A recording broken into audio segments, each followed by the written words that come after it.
Sorry about that. Bueller?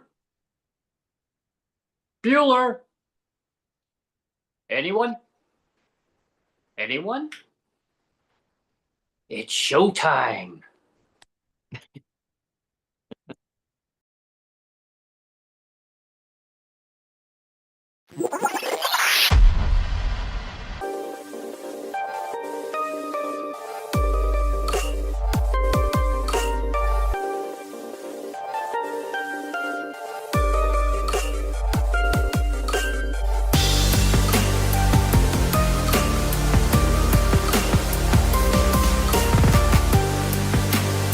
Maybe the intro about Halloween. Yeah.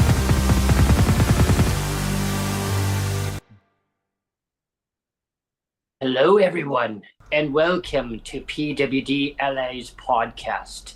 My name is Brent Frayne. I'm the host, and as today is Halloween.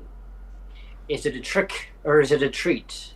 Well, the trick is that it's PWD Allies podcast, and the treat is we have a lovely guest that's going to be joining us today on part 3. Can we guess who it is? Bueller? Bueller? Anyone? Bueller? Anyone? Anyone.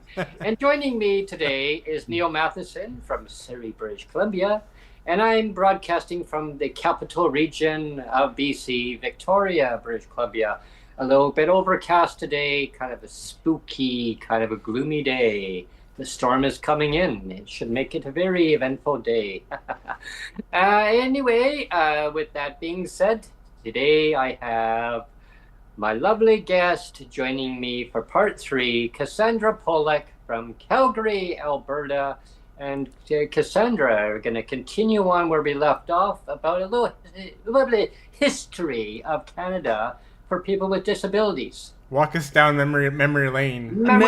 Yeah, so this is really about how social programs, there's a timeline of how social programs, but specifically including disability programs started in Canada. And I think I've mentioned before, the labor movement, which amalgamated into the Cooperative Commonwealth Federation, which was the early edition of the NDP, was behind that, along with like small farming groups like the UFA, which is the United Farmers of Alberta, and other small farming groups. And they really saw a need through different things, like there was after the war, there was the Great Depression, and things like that really led to a lot of these social programs. And so yeah, and there's a specific timeline that I'm gonna pull up my cheat sheet here, because I did some lining it up, because I otherwise I always I always forget things when I'm doing my research. I always leave stuff out, so I wanted to make sure. The cheat sheet. So yeah, basically in the early 20th century, like pre-1945, most Canadians with disabilities relied on families or private charities, and government disability benefits were conditional on an inability to work and a means test. Not unlike some programs now. There was a change later on, where it became more of basically more of a basic income type model, and then later on we kind of went back to this conditionality on ability to work, and maybe not to a lesser extent, but and means testing, which is where we're kind of fluctuating in that area right now between basic income and the old style of inability and means test. Yeah. So in 1908, Quebec, and this was of course a major reason this happened was labor. How old were you in 1908, Cassandra? Ha ha ha! Yeah. My grandfather wasn't even born yet, but my great grandfather would have probably been a big. I mean, he was a CCF member, but he was also an early trade unionist. That, he was at the 1919 general strike in Winnipeg, and so was Tommy. I don't know if they met, but Tommy Douglas was there too. But but I do have some family history, and some of this has been ingrained in me. Hmm. So 1908, the earliest kind of program related to disability was introduced in Quebec and Ontario, and it was workmen's compensation legislation for injured workers. And then World War One comes along, and basically they introduced some provinces introduced what's called a mother's allowance legislation, which was for what they deemed the worthy poor. So it was women that had been abandoned or widowed or single parents basically, and it was to help them. You Worthy know, poor. That's an Interesting. interesting the, term. Yeah. yeah, well, like typically when it comes to like around the time the mother's allowance, like if you were a man and you were out of work and you weren't at war or you were out of work, Mm. you would have been put to a work camp, Okay. Mhm. right? And if I you were remember hearing about that. Yes. yeah, if you were a single woman with children to raise, then you would have gotten one of these mother's allowances. Hmm. And then in 1918, disability and death benefits were introduced for federal employees. Mhm. Mm. And then, of course, 1919, um, like this is after World War One, and we've got all these veterans coming back, and of course, they're coming back with disabilities, Mhm. and Mhm. so that's when they introduced the War Veterans Disability Pensions. Mhm. Um, and then in the 1920s, the Old Age Pensions Act devised a means tested distribution with federal and provincial cost sharing. So there was an Old Age Pension Act previously, but devised a means tested distribution, and the federal and provincial governments cost shared on it. And then by 1927, the federal government introduced legislation for old age pensions cost shared with provinces. So 7 years later, 1930. So this is the now we're getting into the Great Depression too. The war tran Yeah. Yeah, the War Veterans Allowance Act extended coverage to veterans over 60, means tested. It was means tested and excluded women. Oh. Okay. Yeah. And then also in 1930, sales taxes and tariffs began to account for costs for people with visual and mobility impairments. And so by 1937, this was the first. This was kind of the first disability income support program for persons with disabilities that were not war veterans. Because up until this point, it was like you were injured in war and then you got Mhm. something, and Right. no and if you weren't, you just got the same kind of welfare that somebody else would get Mhm. that was able-bodied. And so they in 1937, this is when they introduced the blind persons allowances, and it Mm. was a cost shared pension for the blind. So it was basically, like I said, cost shared with provincial and federal governments. And so this was Canada wide, was it? Or Yeah, the 1937 was Interesting. Canada wide. okay. Yeah, and then post 1945, the mid 20th century, there started to be expansion of social programs. So 1940, the federal government introduced a nationwide unemployment insurance program. Mhm. 1942, unemployment insurance became fully operational. And in 1944, the federal government introduced family allowances for children up to 16 years old. Mhm. Mm. And then by 1945, blind persons were allowed disability related tax deductions. So, uh, like for the extra cost of living with a disability, because Mhm. even as far back as the 1940s, and even before that, they recognized the government did recognize in Canada that it costs more to live with a disability than Yeah. it Yep. does without one. Mhm. And so, but 1945, blind persons were allowed disability related tax deductions. And then in 1948 was the federal health grants began to fund rehabilitation. So federal government provided funding once provinces agreed to pay their share. So when Mhm. it was depended on negotiating with the provinces that they would pay 50% usually. And also they introduced several grants to support provincial health services. Mhm. and it wasn't until 1951 that the Blind Persons Act, um, which was the social welfare approach to income support for the blind, with higher benefit rates and equal provincial cost sharing. And then 1952, federal government introduced old age security, which was universal pensions for residents that were 70 years old and over. So not the 65. Oh, And this replaced provincial cost sharing. And then 1952, provincial old age assistance introduced for people aged 65 to 69, which was cost sharing for federal government. And then 1954 is when the Disabled Persons Act.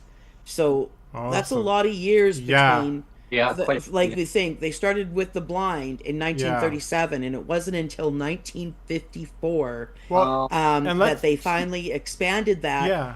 to from blind to other persons with disabilities between the ages of 18 and 69, mm, and it was based on very strict medical Yeah. diagnostic evidence. So let's just do some quick math then. I did some quick math in my head, and that works out to 70 years now. So wow. it's interesting to think like 70 years seems like a long time, but in the grand scheme of things, 70 years is not that Not long. And when you think that the whole our whole social net, if or social Yeah, security net well, is basically an invention of the last 70 years. It's pretty amazing. Like it's not Sure. you're not going back that far in time. Yeah. yeah, but I mean, there's some more surprises. There's some really interesting because Yeah. we haven't even got to the point when the specific provincial disability programs that we see today happened. Like Okay. Well, this carry on. happens way later. Yeah, yeah. Yeah. And so that was so and 1954. also in 54 that they legislation passed to permit the federal government to finance allowances for totally disabled adults of working age, cost sharing for provinces. And you know what the monthly benefit was in Hmm. 1954? Hmm. Yeah. $65. Oh wow. Oh, wow. Yeah. Wow. Yeah. Wow. And nine by yeah. And the unemployment in 1955 Unemployment Assistance Act introduced benefits for families, single individuals, provincially administered 50% unemployment assistance introduced by the federal government, um, for unemployed and unemployable persons was provincially administered cost share. Hmm. And then 1957 was the disability related costs covered in Hospital Insurance and Diagnostics Act. Hmm. Hmm. So we didn't get like health like those kinds of health insurance things covered until 57, Hmm. and 59 was the hospital insurance program was proclaimed. 61 vocational rehab so 1961 Vocational Rehabilitation of Disabled Persons Act. It was an attempt to move from Hmm. social welfare to increasing employment and merging No. federal and provincial financial support into one support system. But Hmm. it's the idea that we're moving away again from the idea like you know that disabled shouldn't be able to work at all, Mhm. to now we Hmm. want disabled people to work. Hmm. Mhm. And yeah, I mean, we can discuss all the problems. It Quebec didn't introduce their schooling allowance for children until 61. Yeah. So then late 20th century, targeted social and security and stuff was, so 1964 was a youth allowance. But 1966 was the Canada Assistance Plan, which introduced federal government shared 50-50 with provinces welfare and social services costs, integrated into federal provincial cost sharing. So that was actually the federal fund that funded all the social programs, including the disability, and that was in 1966. Hmm. That's no Okay. longer in effect. The 70s and 80s, they finally put in modifications to the Canada Pension Disability, and flexed and loosened eligibility requirements, Mhm. and it indicated a shift from universal benefits to targeted social security. Oh, okay. And 72, the new Unemployment Insurance Act was introduced, with virtually universal coverage and increased benefits that were extended to maternity and sickness. And of course, as we know, sickness benefits, even today, include short-term disability, and you know, and so it was the late 80s, the development and use of unemployment insurance to encourage skills and development and employability, and that included for disabled people. A major change to the tax system, of course, it was our disability tax credit. We all know about that. Yeah. That was introduced in 88.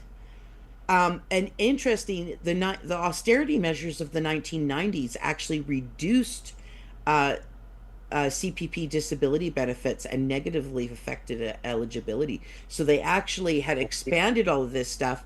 And by the 90s, when they did their austerity measures, a lot of it was on the backs of persons with disabilities Yeah. again. Oh my Well, we, God. we can talk about that because That, oh yeah, like early '90s, that's Yeah. Mike Harcourt territory right there. oh Yeah. yeah, Yeah. absolutely. And yeah, and then so it was 96 to 97 they started the Canada Student Loan started to provide they Yeah. started to provide was 15 million to assist students with disabilities. Hmm. And then of course we all know about the Canadian Disability Benefit Act introduced in 2023, which only just became live.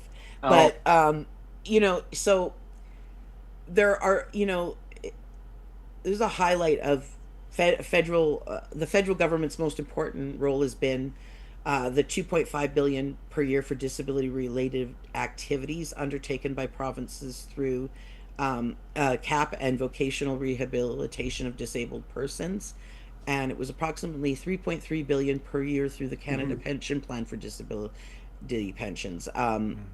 Also mentored. So several provinces introduced their own support programs, and I think this is interesting because you can see the earliest disability support programs were mostly through funding through the federal government, right? Like in cost sharing, and it was part of normal social assistance in a lot of ways. But mhm. um, so when the provinces started introducing actual their own disability, it was a separate disability income support programs that they introduced. The very first provincial disability support program was created in Alberta, and it was established in 1978. I don't think it came into effect till 1979, but the act was established in 78. So that was the very AISH that, which is what I'm on, was the very first disability income support program. You Yeah. can. Ontario was the next province to introduce ODSP, Mhm. which wasn't started till 1998. Oh wow. Wow. And Oh British Columbia didn't introduce PWD program until 2002. Was it really wow. that? Wow. Wow. Yeah, and established. That's shocking to me, actually. Yeah. Wow. Well, what they used to do, because I remember I had friends that were on, like, when I was younger and I was kind of semi-adult, semi-child still, and I had to go on income support, and I was going to school and stuff, and but living independently. And I had friends that had disability, but what it was, they were on regular welfare and they would just get a top up. And so a specific program for disability wasn't created. The PWD program, yeah, it wasn't created till Yeah. Yeah. 2002. Yeah. Because I know in BC, when I got onto disability, it was, well. I mean, they still have the terminology there. It's I mean, somebody could probably correct me if I'm wrong, but unless you both know, but it's what is it?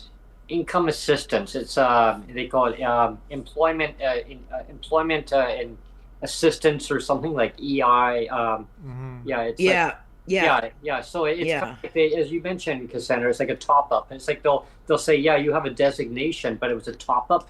If there's Yeah, but it was barriers. just regular welfare. It wasn't an Yeah. independent.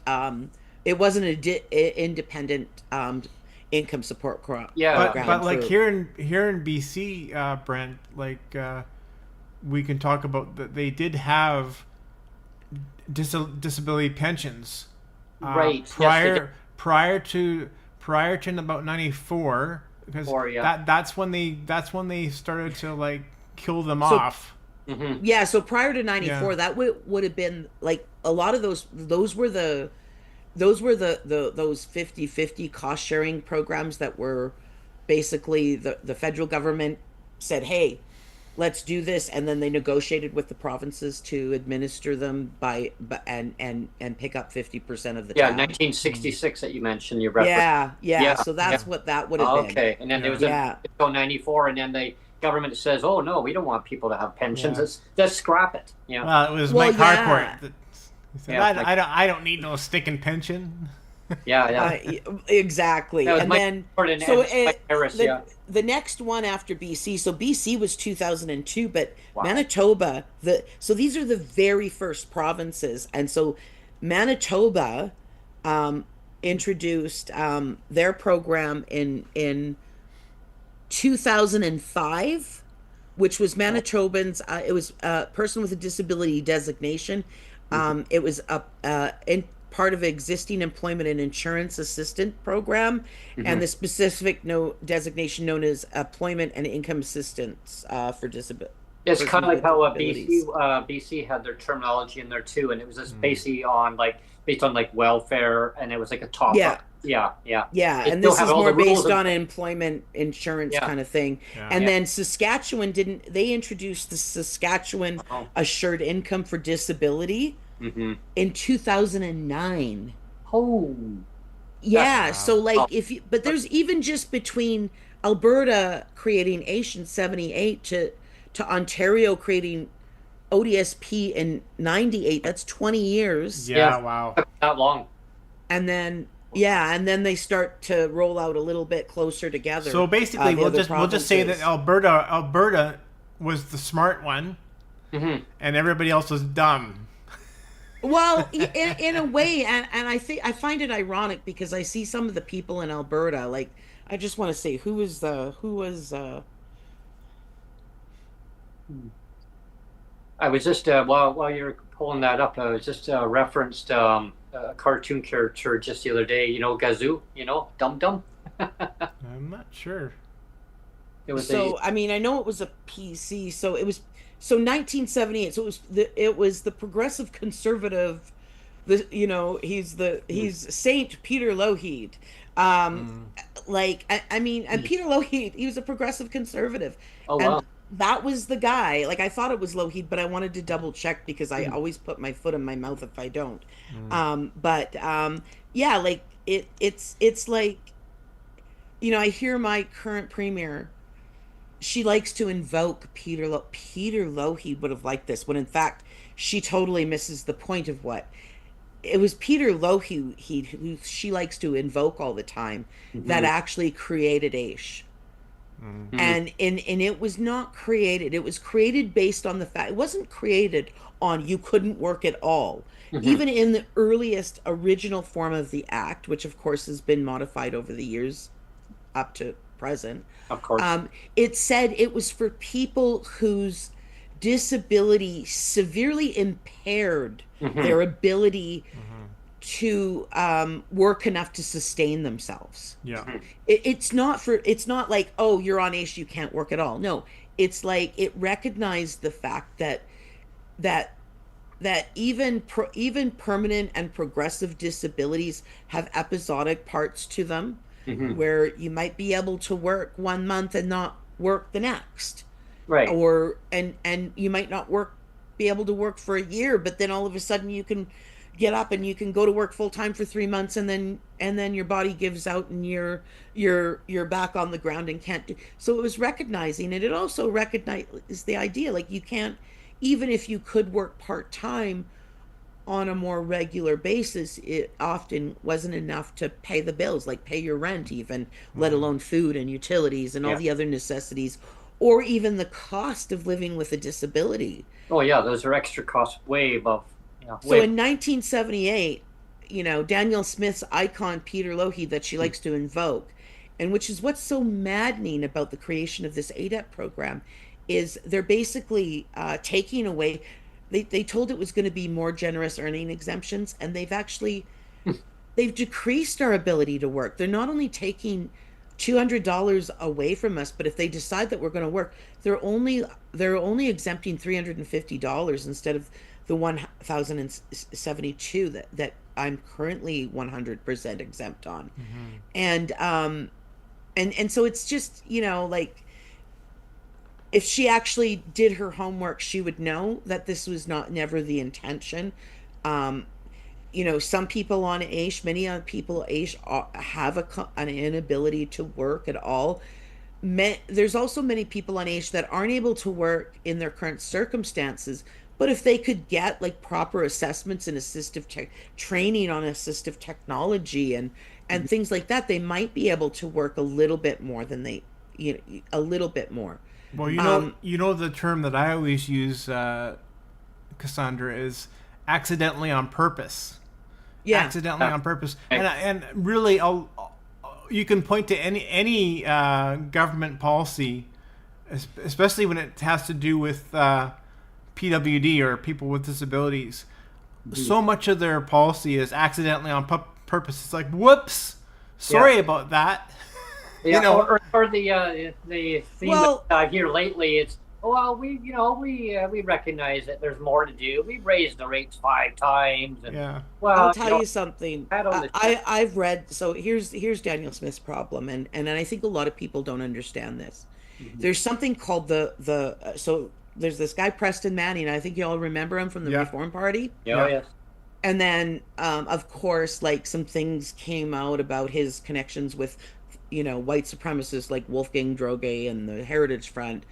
And they were never able to break the ceiling of being official opposition. And once they became official, they started actually coming out with a lot of their ideas and telling people what they really thought, which was, like, I was a single mom at the time, and I was a recipient of the Mulrooney daycare subsidy, which, I still had struggled to find work within daycare hours, but it at least allowed me to do some odd jobs and stuff like that. And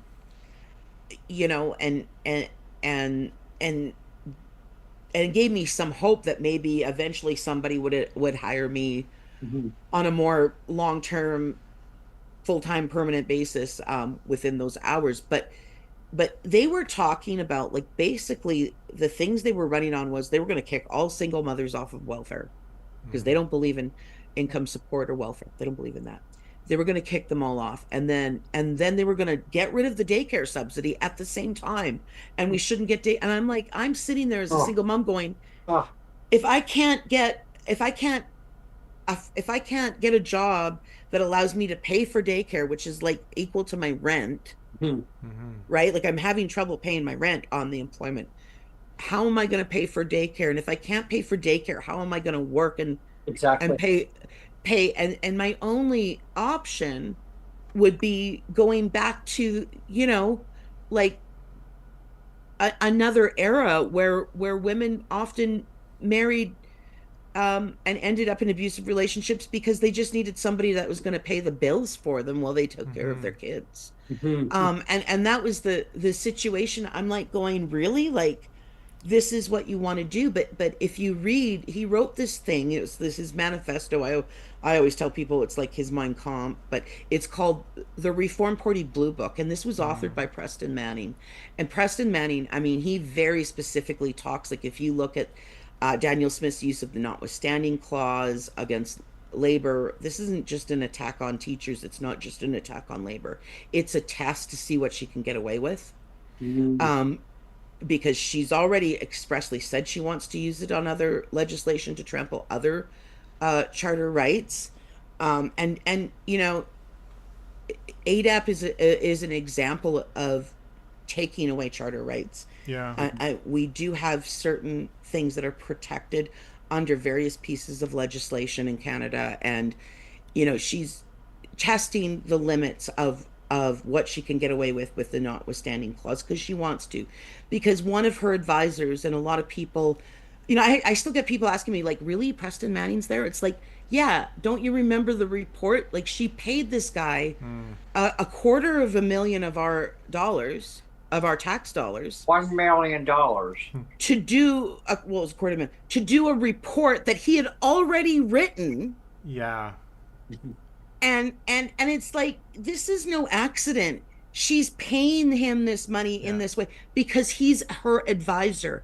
And if you read the blue book, the Reform Party blue book, if you read it and see what he talks about when he talks about rights, and what he thinks equality means, he doesn't believe in equity. And he doesn't, like, when he talks about rights, and he really doesn't believe in human rights. He does not believe in social programs. It's really about survival of the fittest. If you're not fit enough to survive without a social contract with the rest of then you don't deserve to live, basically. Yeah. I mean, I'm paraphrasing. Yeah. I'm paraphrasing, but this is the kind of thing. And like, when he reached official opposition status, at the time, like, the Reform Party became really bold about talking about these things. And it's part of the reason they couldn't break the ceiling, as it wasn't just the neo-Nazis like Wolfgang Droege and the Heritage. It was also the fact that they started talking about these really regressive ideas, attacking the rights of our most vulnerable people in society. And Daniel Smith has got this old, I mean, somebody said, is he really there? He's a dinosaur. And I went, yeah, so is Trump. What's your point? Yeah, he's really there. Every once in a while, something will be reported and his name will come up in a policy of hers. And you'll see, and that's the playbook she's running off of. She is running off of, it really is an attack on everybody's rights. It's not just labor rights, it's not just human rights. It's like, whether it's the notwithstanding clause over the strikes, or the LGBTQ or trans youth, or and disabled youth in the classroom as well when they cut EAs.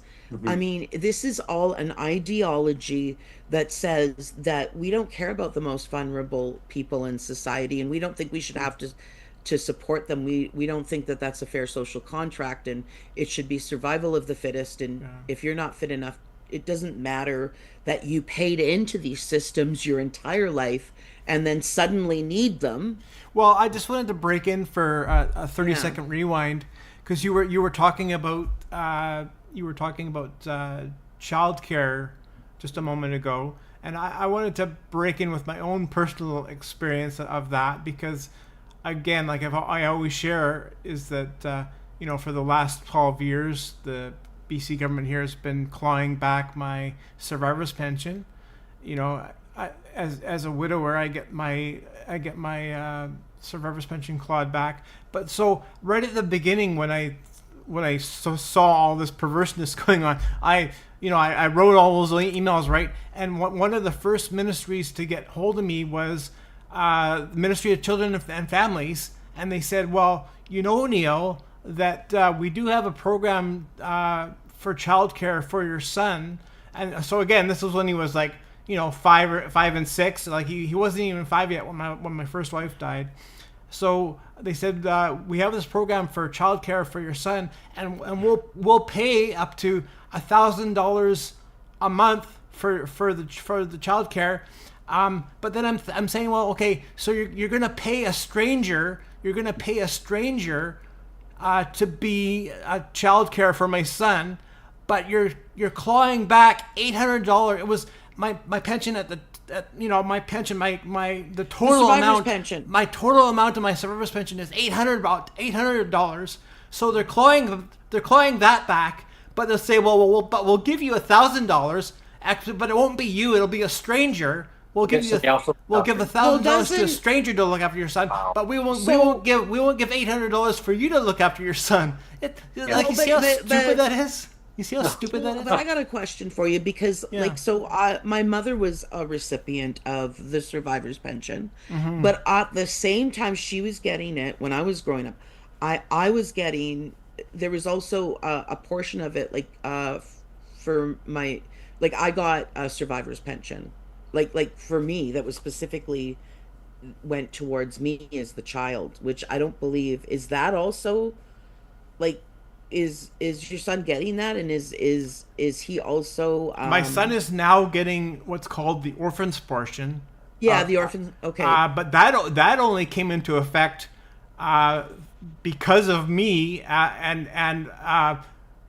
mean, it sounds like I'm pumping my own tires. No, but, no, but, no, but it's I was gonna say it's for here in BC. It's because of me, and I reached out to Sam Sullivan, Oh, and yes. right. and bless his heart, it was Sam Sullivan who said, "I will take up the baton for you, Neil," and he Well, you did. should have, because He that's a said, federal benefit. He should have been getting that immediately when you started getting the survivor's pension. So they actually owe Yeah. you money. Well, I They know owe they him do. money. I know that's why I've been fighting it for 12 years. But Yeah. but at least Sam Sullivan, bless his heart, he was able to reverse the orphans portion of it. But still, I'm still getting like over $500 clawed back of my portion of the benefit is still being clawed back. Yeah, Yeah. But it's just No, I know, but it's just I silly was to me. asking. It's just silly to me that the Ministry of Children and Families said we'll pay a stranger We'll pay for you to $1,000 a month for childcare, but you to won't look give after me your my son, money. but Okay. we won't honor the $800 survivor's pension. I mean, like, how stupid is that though? Like, it's just It's bananas. ignorant. It's I know, it ignorant. makes It's no like sense. it's like the BC government when I was there forcing me to apply for family maintenance. And the irony of it is my ex at the time, I mean, he was a deadbeat. He wasn't paying it anyway. It caused me more grief trying to get him to pay it. Yeah. It's like, Well, so well, some well, months here- I would get it and some months I wouldn't. So, I mean, what was the point?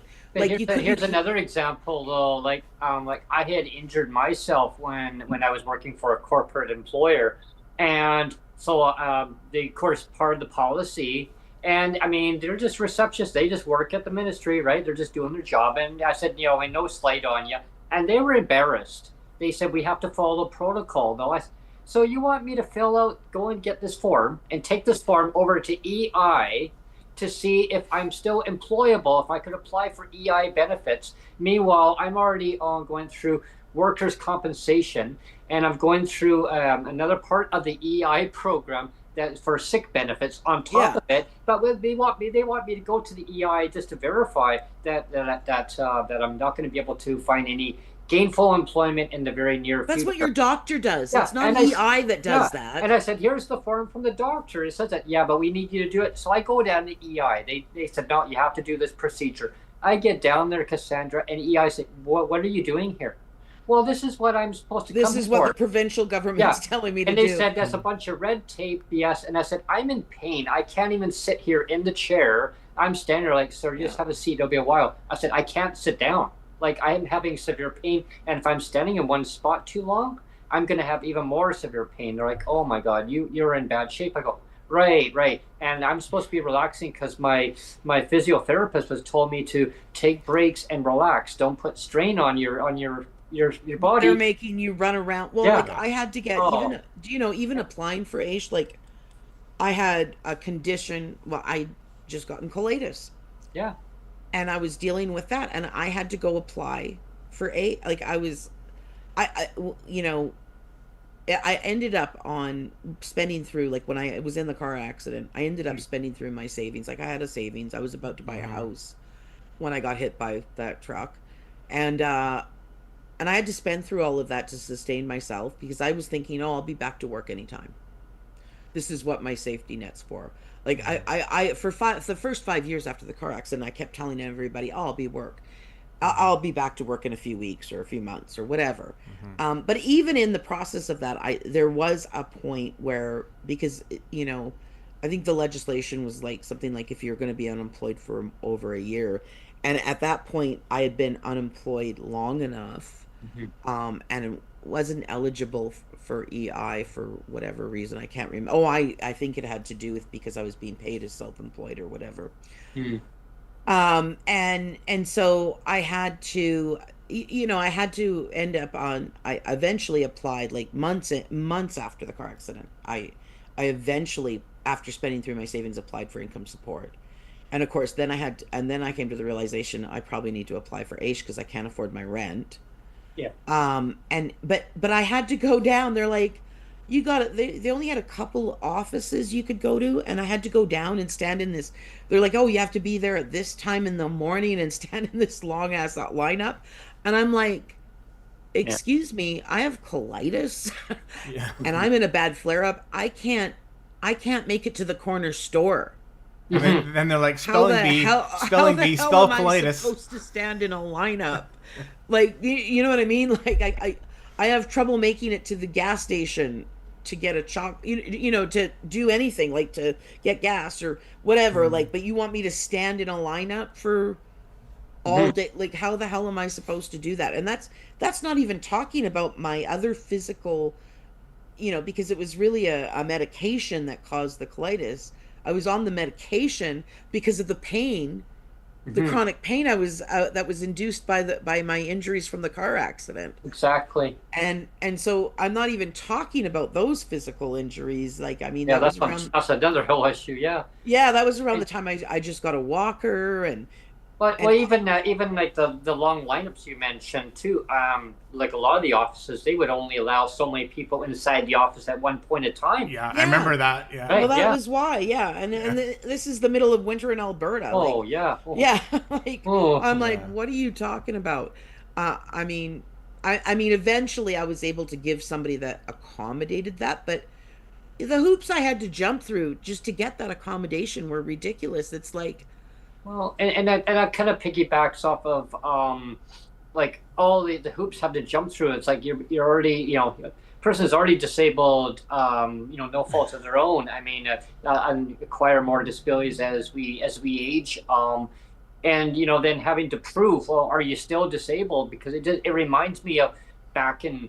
And I don't like to do the blame game on different governments, right? Because it's like governments love to blame each other, right? For, well, when they were in government, they did this and that. But I mean, lived experience wise, going through a trauma, like I mean, the government caused me but it's PTSD. traumatizing Yeah, having to apply for these yeah. programs, But and I mean, and they and caused PTSD and anxiety and Yeah. if you uh, didn't have PTSD before you ended oh up yeah, having you other inherited. disabilities you end up with PTSD just from having to deal with governments Oh on yeah. it. Well, because Like, they make people reapply, and they try to be well, reassessed. Well, and Yeah. which is what's happening in Alberta. Like I yeah. do want to give a positive note. So I don't know. There's something positive I wanted to. Sure. It's made me really Positive is always excited. great. So, as you know, like I talked about the notwithstanding clause, and there's a connection to how we got disability programs and labor, Hmm. and we've got this labor action that's starting it, probably going to end up in a general strike. But we went and one of the things when teachers were ordered back to work, students organized thousands and thousands and thousands of students came out, Yeah. and we had already planned this ADAP rally, this rally against ADAP. It was yesterday. I had some other things that got in the way, and I ended up not making it. But so we had this. We had already organized this before the back to work legislation and the teacher strike, and then the teacher strike came down, and then the teachers were ordered back to work using the notwithstanding clause, Mm. and students decided to walk out. Well, Right. they ended up their protest where they were walking out to the legislature was right around. We knew it was going to come just before we were our scheduled thing was. And do you know those students came out to rally in support of their teachers and for smaller class sizes and for to address complexities which include their other disabled students. There Like are other peers. Yeah. this The is peers. this is what their peers that are disabled. Oh. They were standing up for, and they came out Awesome. in the thousands. They came out to the legislature. I mean, it was all over the province, but they came out to the legislature, and when our rally started, they didn't leave. You know what they That's, did? It made me cry. Like I was oh. watching the live stream and I teared up because Hmm. all those students that came out to rally they stayed for our rally and Oh, cheered us on and cheered our speakers on. And some of those students with disabilities even got up and spoke. oh, And I that's would, great. I could never have been prouder of the youth Mm. in this province. Hmm.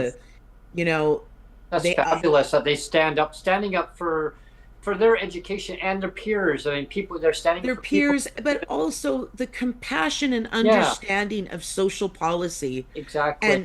and their compassion for their fellow Albertans, Yeah, regardless of Yeah. who they are. yeah.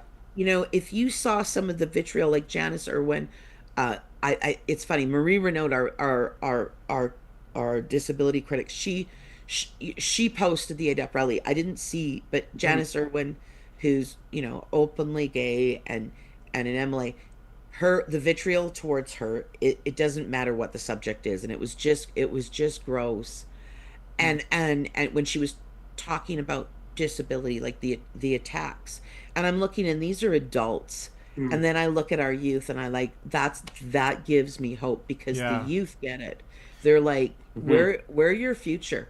we're Yeah. we're some of us are. I mean, some of those grade 12 students are already able to vote. They're already able to go for a beer, because it's 18 Yeah. in Alberta, and many of Mm. them are going to be able to vote within a few months. Oh, Right? And they're that's and great. they're saying like, we're your future. We're also future voters, and some of Mm. us are going to be voting really soon. And Mhm. and you better listen. And I wish every adult in this province, like some of these people that are saying the gross things and trolling people, I wish they had the compassion that our youth have. Our Yeah. Mhm. youth are they were amazing. They were Well, amazing. that's a perfect mic drop because you know what? We're at the end of the hour, Brent. So let's drop the mic, stop the Sure. show. It's a Yeah, wrap. It's a wrap yeah, for part three. yeah. That's awesome. Yeah. Going through the timeline, I love history. I always loved history when I was in late elementary school. We studied a little bit of that, but more in depth, as we all know, about history in high school. My social studies teacher studied a lot of history too, and gave us a lot of those VHSs. Remember those VHS tapes? Yeah, Yeah. pop them and The big and the it big made us tall watch it. things, yeah. Yeah, it made us watch all this and then take notes down and give an overview. Each person had an overview of their takeaway of what they saw. And I felt it was so educational of going back in time, of learning the provinces, like what were the capitals of each province and the territories and our great nation. And along the history, I mean, of who our prime ministers were back then, and I'm not going to get into all that, but I mean, who were the premiers back then? And Yeah. and and I Yeah. remember hearing, about like, how they treated people with disabilities. Like our teacher back then, I mean, that was way before I was even diagnosed to get onto disability. Well, most Yeah, and I was shocked. you I know was, that for a period of time, not just disabled people yeah, were institutionalized, but people like even like people that couldn't, like single parents, single yes, mothers, and I mean, there was a lot of institutional, like they actually had homes they would take Well, for not just parents disabled, away. but for other people that were just in poverty, Yeah, like and like for whatever disadvantaged circumstance that made them vulnerable. and mhm, Yeah, I can say from my own experience, like I'm 58, or I'm going to be 58 soon I'm 58.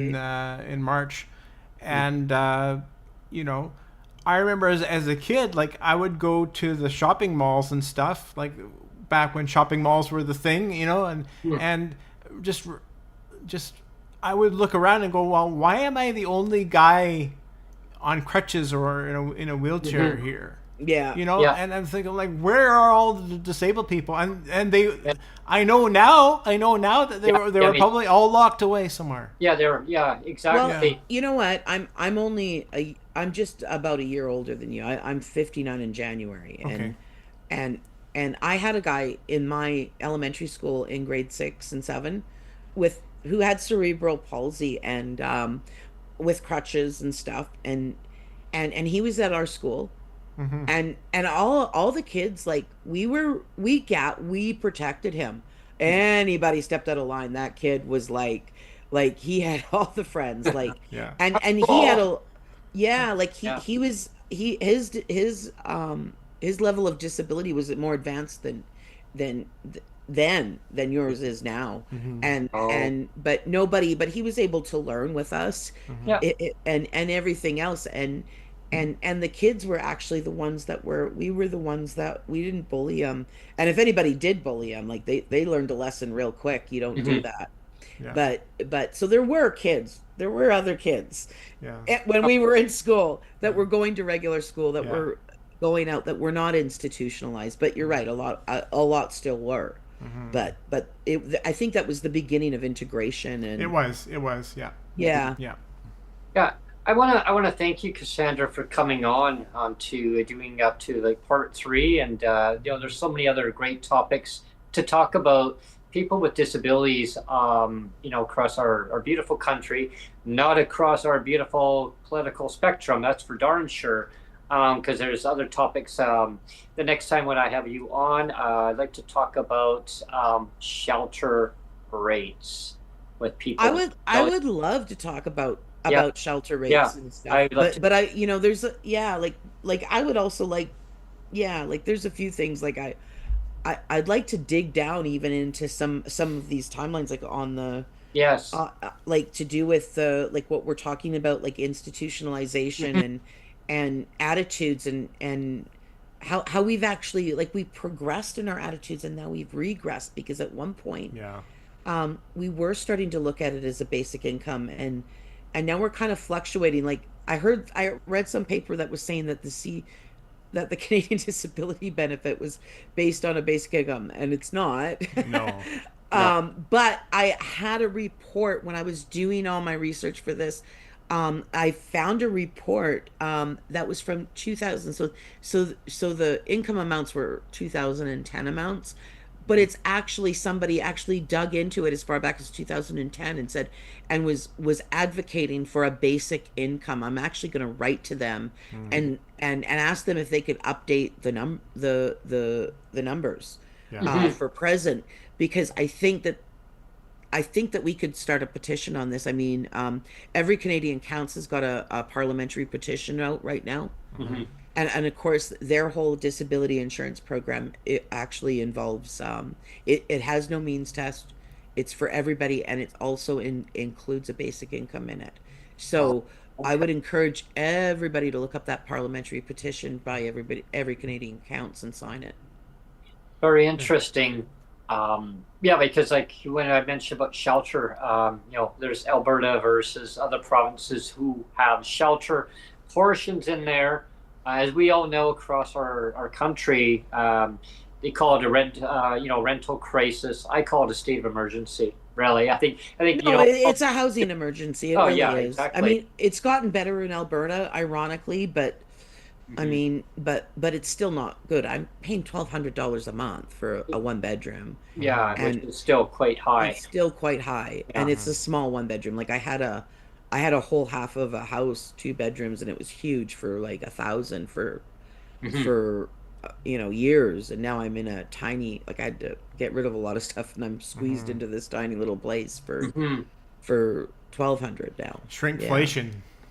Yeah. Yeah, shrinkflation. Yeah, Exactly. how rents are fluctuating big time, and we'll dive into all that Yeah. about the rent fluctuation and versus shelter.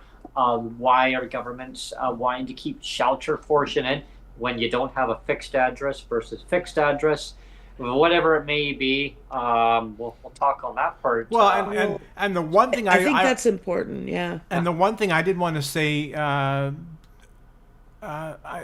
wanted to say this a little bit earlier on, was, a big thing is the stigma, right? I mean, we were talking about the offices, going into the office, and the whole thing about empty your pockets, right? Oh, and it all stems back to stigma.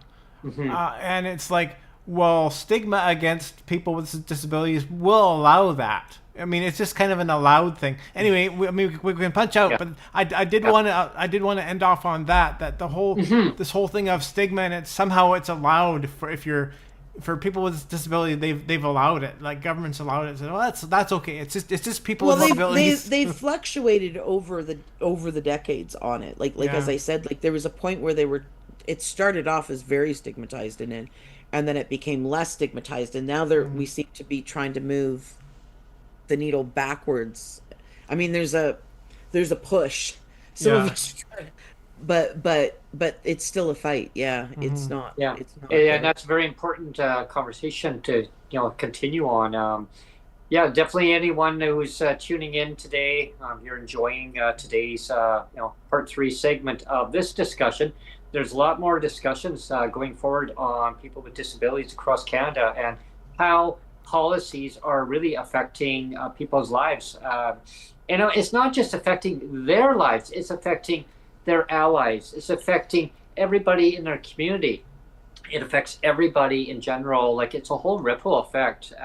And one of my neighbors said to me just the other day was, well, I mean, it doesn't affect anybody else. It just affects you or you as an individual. No, you're wrong. It actually affects everybody. Anybody in their life or around them. So you can become disabled at any time. And we talked about that, I've pushed this for a long time, and I know I hear more and more people, and it was at the R8UP rally, is that everybody will become more disabled than they are now. Everybody. If you have no disabilities at some point in your life, if you live long enough, unless you suddenly die at a very young age. I mean, some people make it to 100 with very minimal disability. Some people don't, but everybody experiences some form of disability as we age, as we get older, regardless of who you are. And it could be from aging, it could be from an accident, it could be from any number of things. It could be from an autoimmune disorder that just suddenly gets triggered, and when you're living your best life and least expect it. But everybody becomes disabled at some point in their life, and people need to start recognizing that. Winner, chicken dinner. Yeah. Really. Well, I hope everyone has a happy Halloween and trick or treat. It's going to be a gloomy, stormy evening in BC. But you know what? It's a good time to sit back and watch the Blue Jays, because the Blue Jays are going to be on tonight, starting at 5 p.m. Pacific Standard Time, which is 8 p.m. Eastern Time. They're playing in Toronto tonight. That is literally all that's been on CBC. Or you could watch... They haven't showed any other news. Or you could watch Ferris Bueller's Day Off. And you could you could do the Bueller, anyone? Anyone? Thank you, everyone, for tuning in. I hope you enjoyed today's show. Please subscribe, like, and share. And stay tuned to our next episode, and stay tuned to Cassandra Pollock joining me again in the very near future, and we'll continue of different topics regarding disability across Canada and how it affects you, and versus the government and public policy changes that need to be modernized. Because it's no win for anybody when government keeps people in legislative poverty, right? It affects their well-being, puts more strain on our healthcare system. I like to put less strain on the healthcare system. I like to see people housed. So stay tuned to those episodes. And then I'll be doing a more rant and raves coming up too. But stay tuned to my next guest on Monday, everyone. Thank you. Yeah. Take care. Cheers, everyone.